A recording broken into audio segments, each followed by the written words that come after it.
de formas de encarar os problemas, já nos diferencia como água e óleo deles. Eu vou falar dos grandes temas nacionais. Eles não vão. O problema é o seguinte, o bolsonarismo é como se fosse o peronismo lá na Argentina, ou o próprio lulismo no Brasil. É o la garantia soy yo. Não, confia no meu sobrenome aqui que a coisa vai. E aí eu não consigo, e esse é o problema que a gente responder a sua pergunta, eu não consigo saber o que eles pensam. Tirando os chavões, eles gostam da família, eles não gostam de bandido, tá, vamos virar a primeira página, o que tem? Qual é a abordagem deles que será diferente da minha na parte de segurança pública? Eu tenho um projeto, eu tenho livros publicados, que é o Livro Amarelo, que é o programa do meu partido, explicando ponto a ponto como eu vou enfrentar o crime organizado. Eles não têm. Eles são em guerra cultural, né? Eles dizem que são descendentes diretos do pensamento do Olavo de Carvalho, ok. Como é que o Flávio vota nessas matérias? O Flávio votou agora a favor da lei da misoginia, que é um projeto maluco que acaba com a confiança interpessoal entre homens e mulheres, vai atrapalhar a ascensão de mulheres na carreira delas dentro das empresas, porque simplesmente qualquer coisa vira misoginia, as empresas vão querer se proteger disso. Então, qual é a ideia deles sobre guerra cultural? Não sei. O problema é que a gente nunca sabe. É só, confia em mim que meu sobrenome é Bolsonaro. E sabe quem fez isso na última eleição, para eu responder a pergunta? O Lula. Ele não apresentou um plano de governo, ele não apresentou quem seria o ministro da Fazenda dele, só falou, confia em mim que eu vou te dar uma picanha. E aí, deu no que deu. O senhor falou que sabe como resolver o problema fazer o enfrentamento ao crime organizado. Como? De maneira muito clara. Nós temos no Brasil um país que ficou muito traumatizado pelo período do regime militar. Houve um trauma. Então, qualquer legislação que fosse muito rígida com o cometimento de crime já era tratado como um retorno aos porões do DOPS, porões da ditadura. E fora isso, houve também uma ascensão de um pensamento à esquerda que sempre achava que a violência estava por conta das desigualdades sociais. E a violência, portanto, tinha que ser encarada como uma forma quase de redenção poética da pessoa mais pobre, não sei o quê. Isso é tudo balela, tá? Estudos sérios, por exemplo, da FGV de 2007, demonstram que há uma correlação muito mais forte entre o menino que comete o crime dos seus 15 a seus 29 anos não ter a figura paterna perto dele, portanto, vir de uma família destruída, do que, por exemplo, o índice Gini, que é a desigualdade social. Ou seja, a desigualdade social é menos importante no cometimento do crime, na formação da mente desse criminoso, do que a ausência da figura paterna.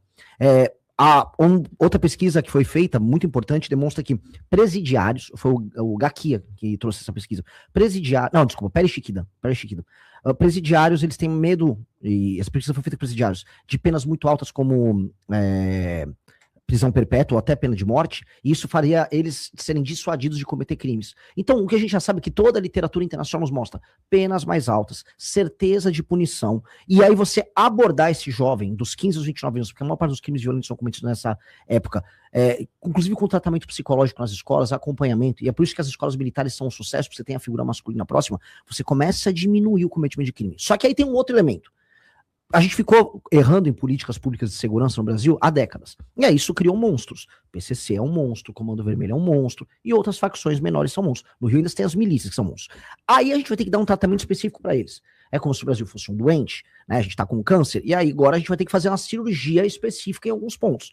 O câncer é a violência como um todo, né? Você tá com as células cancerígenas espalhadas. Só que os tumores, é o Comando Vermelho, PCC. Então, eu vou ter que ter uma legislação específica para isso. Essa legislação dá-se o nome de direito penal do inimigo, que é uma teoria de um jurista alemão chamado Günther Jacobs, que inclusive vai escrever para nossa revista. Um professor, um vovozinho alemão, muito inteligente, trouxe essa perspectiva de que quem não aceita a legislação e a cultura de um país e está permanentemente em cometimento de crime, como, por exemplo, uma organização terrorista, ele não pode ter os mesmos direitos e prerrogativas que um cidadão comum. Se você bate o carro e vai lá dar uma briga na rua, você acaba dando um socão na outra pessoa.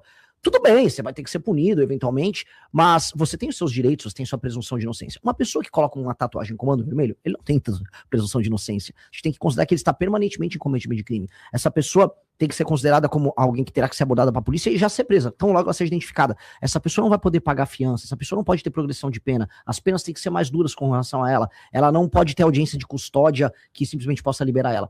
Ou seja, ele é um ser anômalo. Ao fazer isso, e no primeiro dia de mandato nosso, decretar estado de defesa circunscrito apenas às regiões tomadas pelo tráfico, a gente pode destruir o crime organizado no Brasil. E aí, ou os bandidos se entregam de maneira pacífica, ou a gente prende ou mata eles de maneira clara. E aí esses caras vão pra cadeia, e aí a gente começa um novo capítulo no Brasil, que é recuperar as dezenas de milhões de pessoas que vivem nas favelas do Brasil. Que é ali onde o crime é cometido, é ali onde esses meninos que entram pro crime são gestados, e é ali que a gente tem que atacar no sentido positivo, desfavelizar, criar bairro, fazer investimentos poderosos de infraestrutura pra gente alterar essa dinâmica e recuperar pro Brasil esses milhões de cidadãos. Confirmando, essa entrevista está sendo retransmitida em áudio e vídeo pelo 4 numeral 8 por extenso.com.br, além das ondas da Rádio Som Maior também em áudio e vídeo no 4 numeral 8 por extenso.com.br. Comentarista de eleição Som Maior, Laércio Menegas. Professor, bom dia, fica à vontade. Bom dia. A minha pergunta para o nosso presidenciável, Renan, é a seguinte: nós temos aí uma polarização desde 94 no Brasil, que antes tinha como protagonista o PSDB e o PT, e a partir de 2018 esse polo do PSDB foi assumido pelo PL, né, e ficou PL contra PT, disputando a eleição, essa polarização de 18 para cá, com Lula e Bolsonaro. A minha pergunta é a seguinte: nós já tivemos aí Ciro Gomes, Garotinho, Luiz Helena, Geraldo Alckmin, todos eles tentaram romper a polarização e não conseguiram fazer isso, né? O que difere o Renan Santos desses candidatos?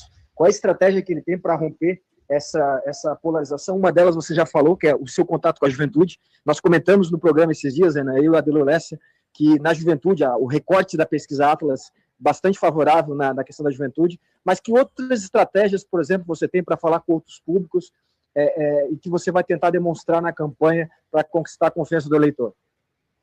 Obrigado, Laércio. De maneira clara, a mensagem que a gente passa para os mais jovens é exatamente a mensagem que as pessoas mais velhas vão querer ouvir. Se um ouvinte da rádio estiver agora assistindo, ele não vai discordar, imagino eu aqui em Criciúma, da maior parte das coisas que eu estou falando.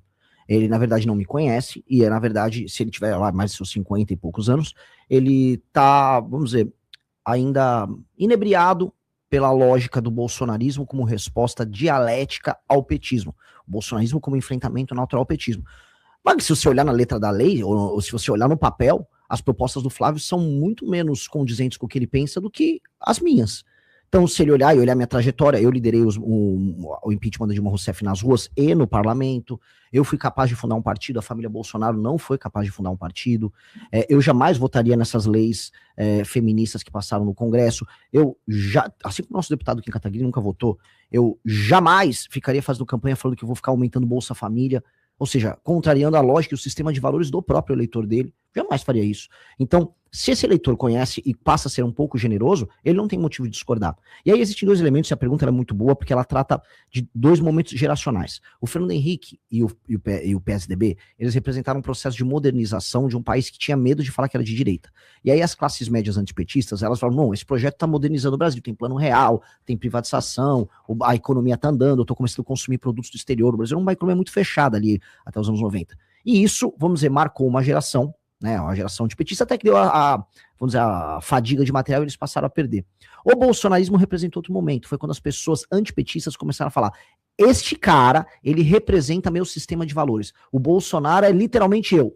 O Bolsonaro, ele fala que eu falo, ele tem a mesma religião que eu, por mais que o Bolsonaro não tenha religião nenhuma, o Bolsonaro defende a família, por mais que ele esteja na terceira família, o Bolsonaro, ele gosta de matar bandido, por mais que o governo dele não tenha passado nenhuma legislação que realmente prenda bandido, ou seja, as pessoas se identificaram ali com o Bolsonaro, e falaram, esse é o homem, eu vou com ele ali, e já está apresentando a fadiga de material também. Essa fadiga de material já está acontecendo. Nós representamos um outro momento, que é um momento otimista. Esse é o ponto que eu quero falar. Eu quero falar para todo mundo que, assim, as gerações mais novas estão olhando e falando, o futuro pode ser glorioso. O Brasil realmente pode ser uma das 5 maiores nações do mundo, nós temos tudo para isso. E os problemas que a gente padece, eu pago imposto alto, a inflação, ela tá sempre comendo um pedaço do meu salário, os juros são altíssimos no Brasil, andar na rua no Brasil é perigoso. Todos esses são problemas pequenos. Todos os problemas que o Brasil passa são muito, muito, muito pequenos. A pessoa fala, impossível. O problema não é esse. O problema é a vontade de você resolver esses problemas. O problema é você organizar uma força política que saiba o que fazer. O exemplo que eu vou dar, eu já tinha dado o exemplo do câncer.